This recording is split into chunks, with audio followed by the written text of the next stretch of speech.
Aloha, everyone. Thank you for singing happy birthday to me. This is called the perfect JavaScript library because in JavaScript tooling, because it's obviously highly subjective, right? Like these are my naturally my own opinions about what we should choose. But it's the talk that I wish I would have heard 3-4 years ago when I first started building out JavaScript libraries. Because libraries have vastly different concerns than apps that we build for users.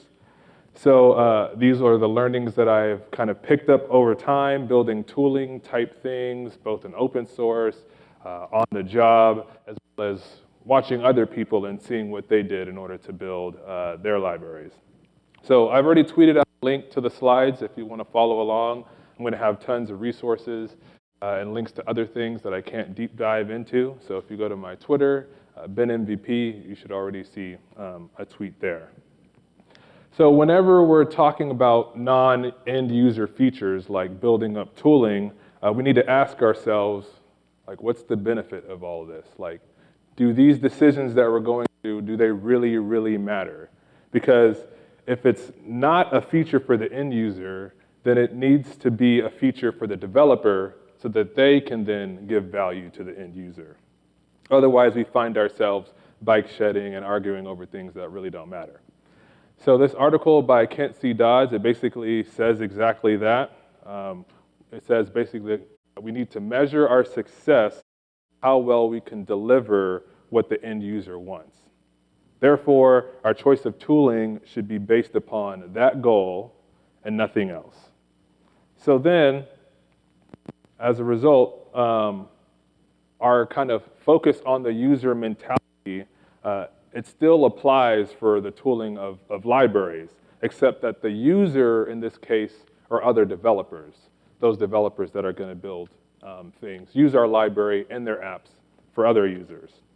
So instead about talking about how we should write the code in this talk, Malta already covered some of that stuff. We're going to focus on everything else that's related to the library and to the repo. So everything that enables developers to build user experiences using our library. But first, can I get everyone to stand up real quick? I want to get everyone to stand up. I know we're about to have lunch and such. So what I like to do in the beginning of my talks is to have everybody do 10 squats together, just like this, okay? So it's just something to have fun. You know, if you don't want to, you can totally sit down and not do it. You could just move your arms or whatever, but something to get the blood flowing right before we have lunch so we can, you know, have more space to have lunch. So let's do the 10 squats together. We'll start with 0, okay, because it's JavaScript, right? And we'll count out together. Here we go. Ready? 0. Yeah, that's weird. 1, 2, 3. Nice, nice. 4. I think we're halfway. Yep. 5, 6. Almost there. 7. Yes. 8, 9. Oh, yep. That's it. Okay. All right. Have a seat. Everyone, have a seat. Nicely done. Nicely done. Okay. So. Just to formally introduce myself, my name is Ben Ilegbodu. I'm a Christian, a husband, and a father. This is my family right here. It's my wife, Rashida. We've been married 9 years. It'll be 10 years in September. Our oldest daughter, Simone, she will be 6 next month. Our middle daughter, Avery, next to me, she is 3.5. And then our youngest son, Asher, who's looking very confused in this picture, he turned 1 last year. So we live in the San Francisco Bay Area in a small town called Pittsburgh, not to be confused with Pittsburgh, Pennsylvania, but it's Pittsburgh, California. And I'm also a Google developer expert and Microsoft MVP, both in web technologies. So as you might have guessed from my t-shirt, I work at Stitch Fix. I'm a principal front-end engineer there. For those of you who haven't heard of Stitch Fix, it's an online personal styling service. So we basically take the effort out of shopping so that you can get quality clothes for yourselves. So we combine technology, data science with actual real human stylists in order to bring you awesome clothes. So I want to mention that we're hiring, right? Our headquarters is in San Francisco, but we have a huge remote culture, so we have engineers throughout the whole country. In fact, two of my colleagues, James and Nolan, are here at the conference. They're actually way in the back there, so this will be my first time getting to see them in person, except not on blue jeans, so that'll be super fun. So anyway, enough about me. Let's talk about building this perfect JavaScript library, right? So the info applies whether you're creating an open source library or even an internal library within your company. So remember, we're shifting our focus to what the users, our developers, need, not what we particularly care about, okay? So let's jump right in. The first thing that I suggest that we need helpful docs. We need docs that explain how to install the library, examples of how to use the library, and then once you finally figure out how the library works, a full API spec. So the question for us then is, what makes it possible to have helpful docs? Well, my suggestion is that we write the docs before the implementation. Why? Because writing good docs is actually really hard. So writing the docs beforehand makes it a little bit easier, I suggest. Because one, we're more likely to have cohesive docs if we write it all up front. The formatting of the docs, the inclusion of examples, they'll all be consistent, they'll all be the same.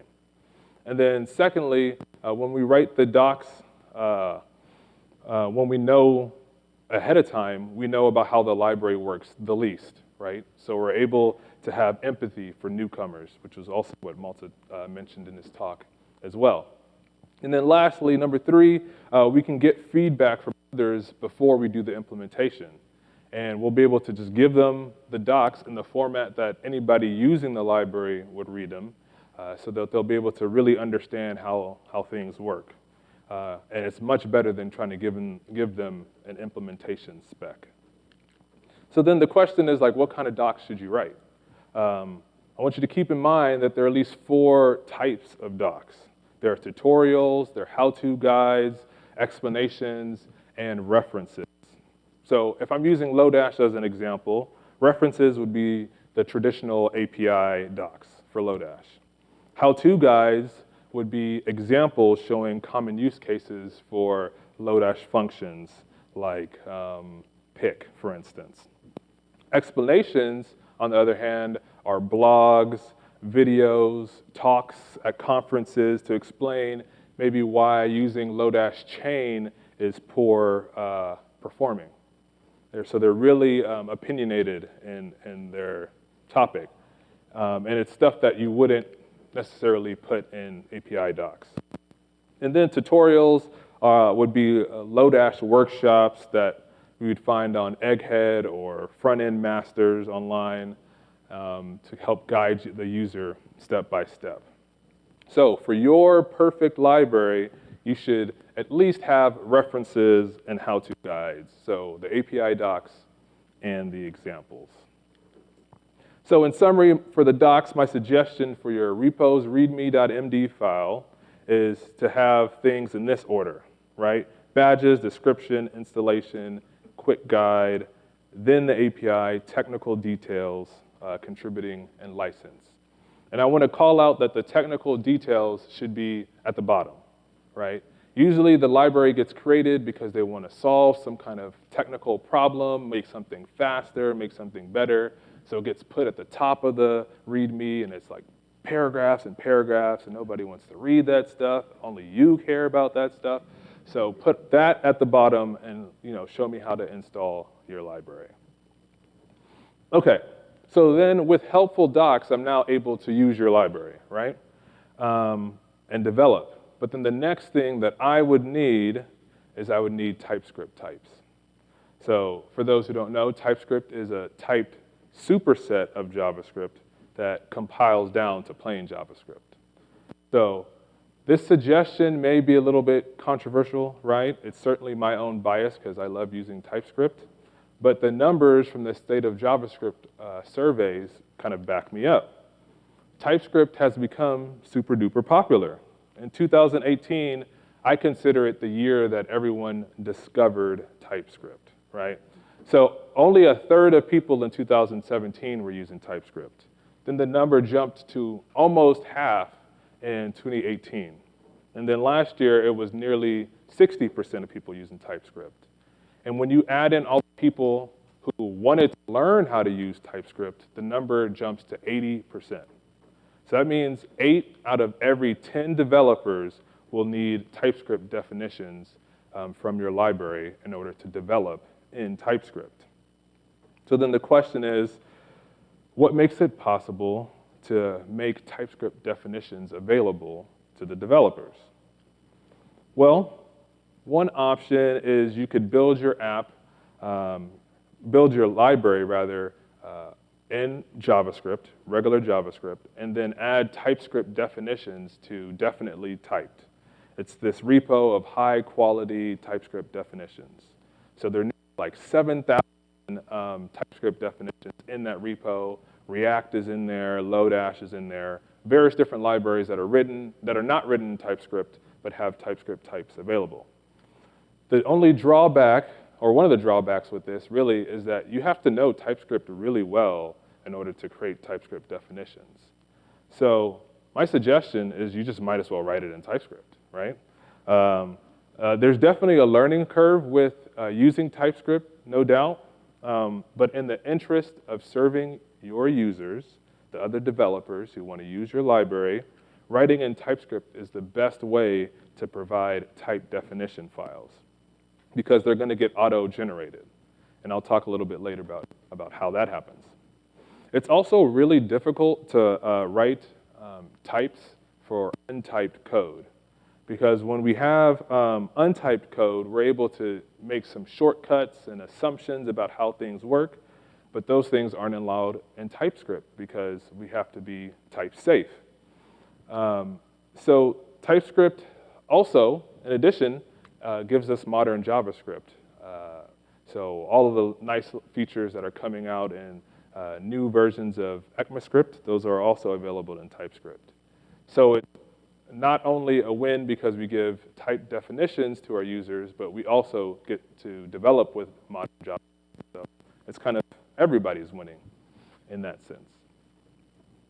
All right, so now let's get a little bit tactical here. So now I know how to use your lib because you gave me helpful docs. You provided TypeScript definitions because you wrote in TypeScript. So now I'm good. I can just build my app and continue to use your awesome library.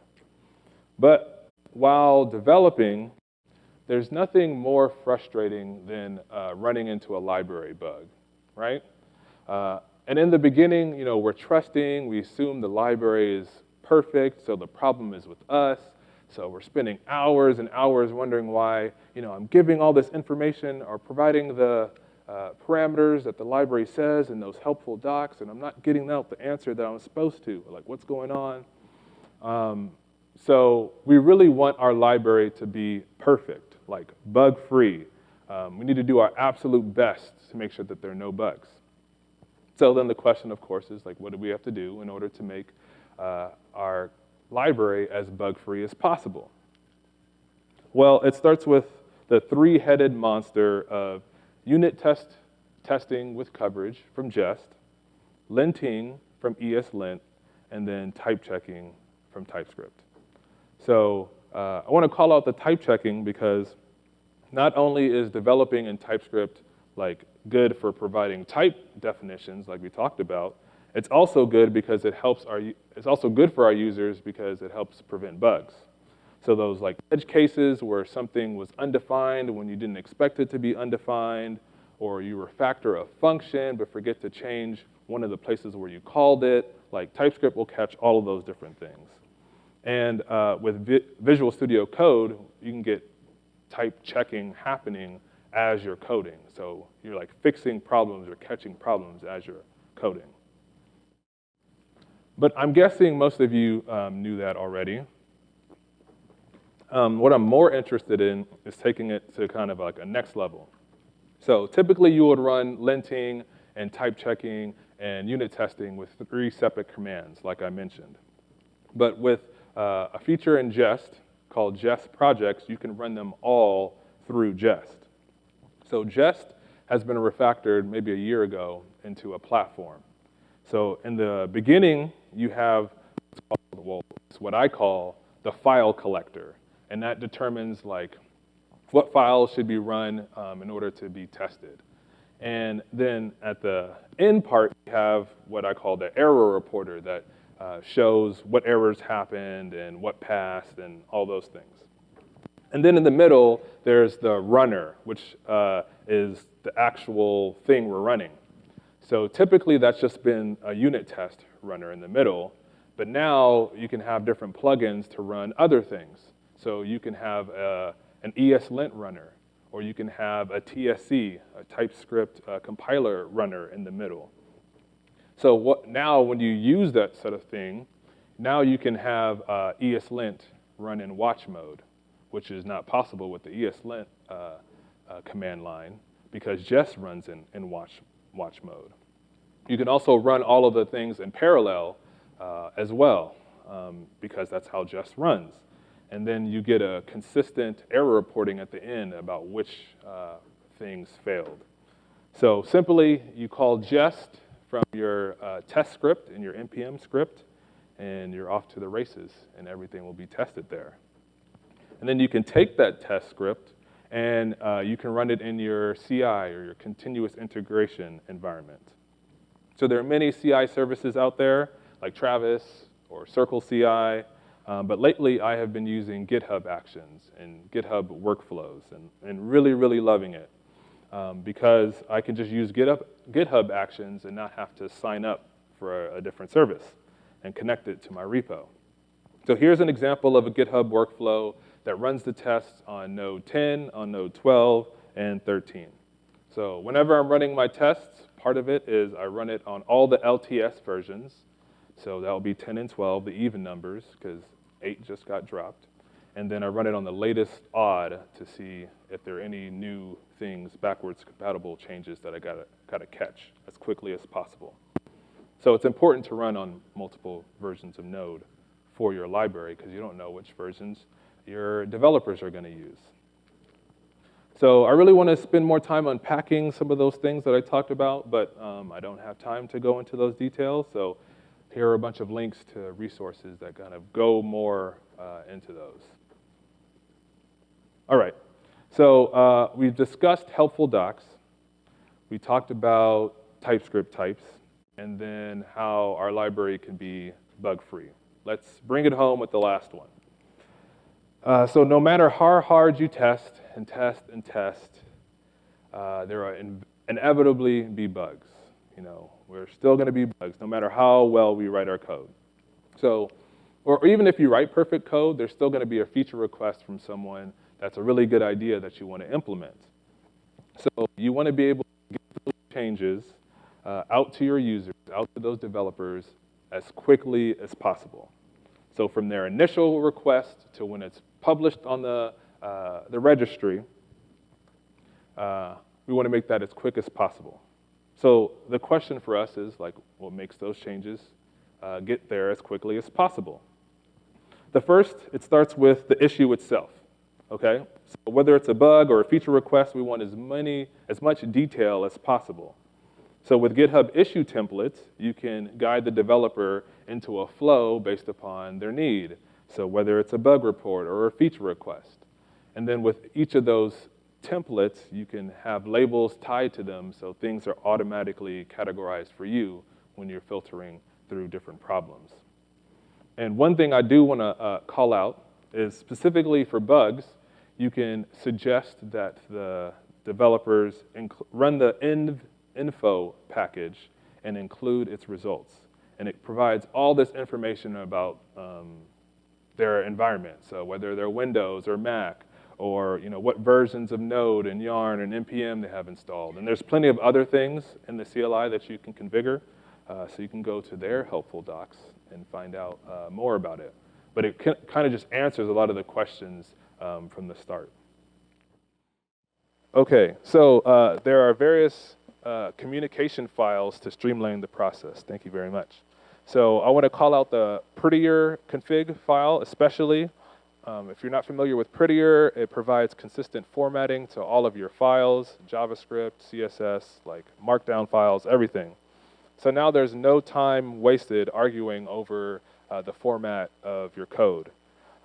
But it also makes development super fast because you no longer have to think about formatting your code. You just, if you have an editor that automatically formats on save or on paste or whenever, your code gets formatted so you don't have to spend time adding a new line and then tabbing in 3 times and moving the curly brace. Like, it'll do all that stuff for you. In fact, if you're starting out with the library, there are a couple of scripts that you can run as a way to just kind of bootstrap your library. So you can run the license package to give you whatever license you want, and that becomes your license.md. You can run the gitignore package, and that'll give you a gitignore based upon your environment, most likely Node. You can generate a code of conduct with the covgen package. Then you run git init, you run npm init, and you're off to the races there. So then after the code is written, the PR passes, it gets merged into master or whatever your release branch is. We need to get that code out to the registry as soon as possible. So the first step is ensuring that we're generating the actual target formats, module formats, so that they can be consumed by the developer's app. So these days, for modern JS, I suggest 2 formats. That's ECMAScript module format, or ESM, mainly for tree shaking, and then Common JS, or CJS, which is for a lot of the standard Node applications. So first, you have the main field. That's for your CJS endpoint. Then you want to have the module and JS Next properties. That's the entry point for ESM. And then there's also the side effects property that Webpack uses for ECMAScript modules as well. I have a link, a resource that explains the need for that. Then you have the type field that points to your TypeScript definitions there that we talked about in part 2. You have the files field that points to where the built files are located. And we use that instead of using npm ignore, which is what's traditionally used. And I have an article that explains why that is. And then now we use Babel to transpile our TypeScript into vanilla JS. So both the ESM and the CJS targets, you just use a TypeScript plugin in order to do it. And then we use TSC, the TypeScript compiler, to build the TypeScript definitions. And lastly, wrap it all up into a nice build script that can be run to run all of those together. And then with that build script in place, we can achieve continuous delivery, or the CD side of CI and CD. So first we run the build to generate all those files. And then secondly, we use a package called semantic release to actually release to the package registry. So it's meant to be executed in your CI environment after every successful build to your release branch, most likely master. So it makes releases, what they say, unromantic and unsentimental. So the cool thing about this is that I can merge a PR for my library from my phone, and it gets automatically released to NPM within 5 minutes. Like, I don't have to be on my computer and do a NPM version and push something out. Like, it all happens inside of CI, which is pretty cool. And then lastly, you should probably verify that what you released was actually good. So you can use unpackage or JS deliver, or even on NPM, they have this new Explore tab to browse your package to make sure all the files were there. So here are all the resources that I was alluding to as I was going on. Please get the slides and check those out to click through. Okay. Whew, okay. That was a lot of stuff, right? And chances are that you probably missed something when you were responding to that Slack message, right? I know some of you are doing it. I can see some of you are doing it, okay? But let's quickly recap. But instead of going it by user need, I'm going to group it by what we care about now. So we can be a little bit selfish now. So, and we'll see that what makes up a perfect library, a perfect repo, is a mix of communication tools as well as technical things. Just like the perfect developer is a mix of technical skills and communication skills. I'm not going to spend time talking about 10x or nothing like that. Okay, so here we go. This is everything on one slide. So you have your development experience that starts with being able to write modern JS. And if you're using a nice editor like VS Code, prettier ESLint type checking happens while you develop. Then we have testing and continuous integration. I suggest using GitHub Actions and running Jest as a platform so everything works together. For building and continuous delivery, we use Babel for transpiling, Typescript for type definitions, and then a whole bunch of fields in your package JSON in order to use semantic release and release automatically. And then lastly, there are a bunch of repo files, as I call it, that are basically all around communication and allowing the developers ease in using your library.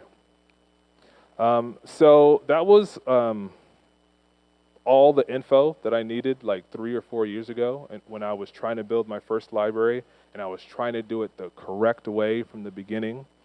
But to be honest, I probably would have been too overwhelmed at that point. Like, I counted in that previous slide like 20 different suggestions that I had in order to build that perfect repo.